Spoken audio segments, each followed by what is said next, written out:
Assalamualaikum warahmatullahi wabarakatuh. Perkenalkan, nama saya Melita Karunina dari Universitas Muhammadiyah Tangerang, Fakultas Keguruan dan Ilmu Pendidikan, Program Studi Pendidikan Guru Sekolah Dasar, Kelas 1F Malam, Mata Kuliah Ilmu Pendidikan dengan dosen pengampun Bapak Mawardi, SSI, MPD. Di video kali ini saya akan mempresentasikan tentang pendidikan abad 21.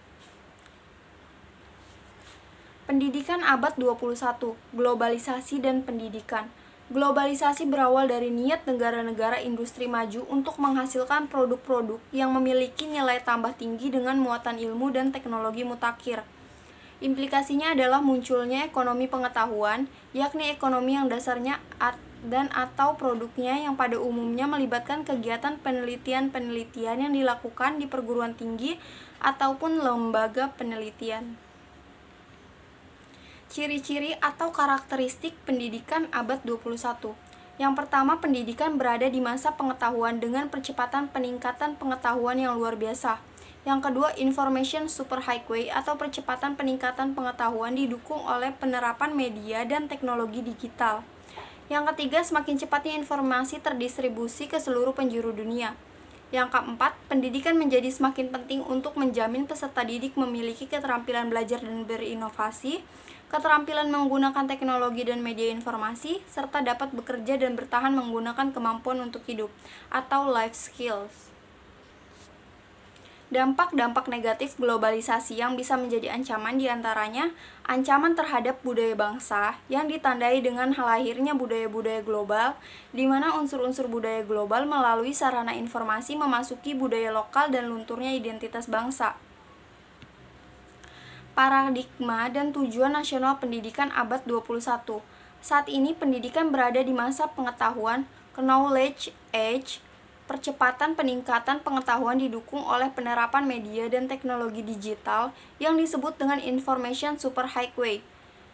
Ada 3 konsep pendidikan abad 21 yang telah diadaptasi oleh Kementerian Pendidikan dan Kebudayaan Republik Indonesia untuk mengembangkan kurikulum baru. Ketiga konsep tersebut adalah century skills, scientific approach, dan authentic assessment. Berikut adalah penjelasannya.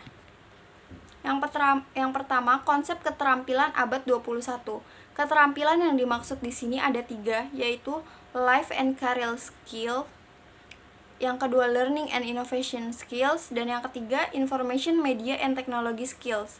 Ketiga keterampilan tersebut dirangkum dalam sebuah skema yang disebut Pelangi Keterampilan Pengetahuan Abad 21, lalu dikembangkan ke kerangka kerja oleh organisasi nirlaba P21 yang berbasis di negara bagian Tucson, Amerika. Pada skema yang dikembangkan diperjelas dengan tambahan 3R, reading, writing, dan arithmetic.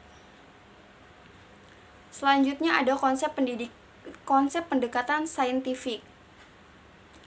Konsep pendekatan saintifik ini ada 5 aspek, yaitu associating, atau kemampuan menghubungkan sesuatu yang tidak memiliki keterhubungan. Lalu ada questioning, kemampuan untuk bertanya tentang sesuatu hal yang berkaitan dengan masalah relevan dengan desain.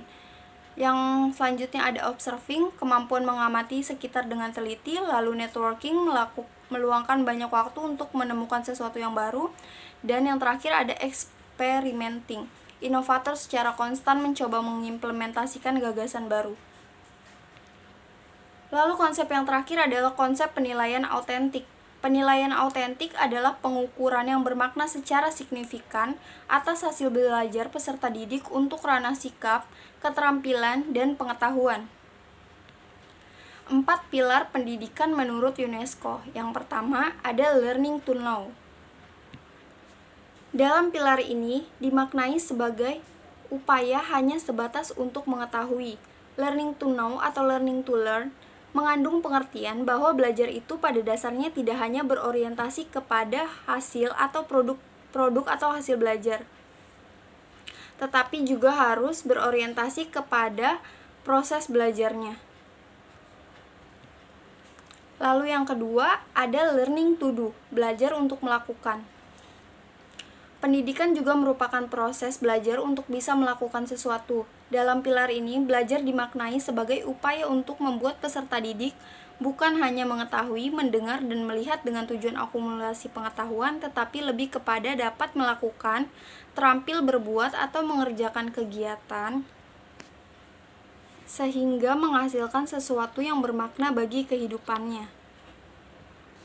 Fokus pembelajaran dalam pilar ini lebih memfokuskan pada ranah psikomotoriknya. Yang ketiga ada learning to be, belajar untuk menjadi diri sendiri atau mengembangkan diri. Learning to be atau belajar menjadi diri sendiri diartikan sebagai proses pemahaman terhadap kebutuhan dan jati diri. Pendidikan melalui proses pembelajaran juga harus mengarahkan peserta didik pada penemuan jati dirinya, yang sehingga mempunyai pijakan kuat dalam bertindak dan tidak mudah terbawa arus, yang pada akhirnya menjadi manusia yang seluruh aspek kepribadiannya berkembang secara optimal dan seimbang, baik intelektual, emosi, sosial, fisik, moral, maupun religiulitasnya. Dan pilar yang terakhir adalah learning to live together, belajar untuk menjalani kehidupan bersama. Learning to live together adalah belajar untuk bekerja sama. Hal ini sangat diperlukan sesuai dengan tuntunan kebutuhan dalam masyarakat global, di mana manusia baik secara individual maupun secara kelompok tak mungkin bisa hidup sendiri atau mengasingkan diri bersama kelompoknya. Pilar keempat ini memaknai belajar sebagai upaya agar peserta didik dapat hidup bersama dengan sesamanya secara damai. Dikaitkan dengan tipe-tipe kecerdasan, maka pilar keempat ini berupaya untuk menjadikan peserta didik memiliki kecerdasan sosial atau social intelligence. Nah, jadi sekian presentasi tentang pendidikan abad ke-21. Semoga kalian semua dapat mengerti dan bermanfaat untuk kalian semua. Semoga kalian suka dengan video kali ini. Saya Melita Karnina, pamit undur diri. Assalamualaikum warahmatullahi wabarakatuh.